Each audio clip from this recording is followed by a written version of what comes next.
Sejak amal Sacha Enci, dia tak pernah cakap dia pening kepala. Assalamualaikum, saya Puan Aliza. Suami saya, Ahmad Fauzi Arsyad, 63 tahun. Ada lipa yang dia beli, dia sponsor dulu. Tu start daripada tu, bila tengok keadaan pakcik punya kesihatan, dia okey je, badan sihat. Cumanya belum mampu bangun lagi lah kan, sebabkan yang saraf tu lah kan. Yang lain-lain tu okey, alhamdulillah. Walaupun pakcik macam ni kan, tahun lebih, tapi kita rasa tak risau. Alhamdulillah. Sebab semua stabil. Ya, tekanan darah, lepas tu gout pun kita risau juga sebab bila dah macam ni, ikan tak boleh makan sangat kan. Jadi kadang-kadang selera dia bertukar lah.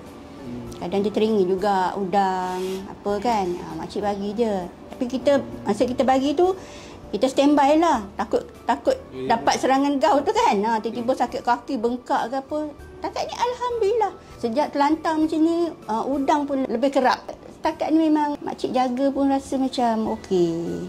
Tak ada risau. Tiap-tiap rumah mesti ada. InsyaAllah memang kita dah nampak. Kita bukan kata kita baru cuba sehari dua kan. Kita memang dah nampak kesan dia. Memang makcik cuba setiap, boleh kata selang seminggu tu berapa kali bagi makan udang, kerang. Sebab nak tengok betul ke Sacha Enci ni. Alhamdulillah memang tak ada.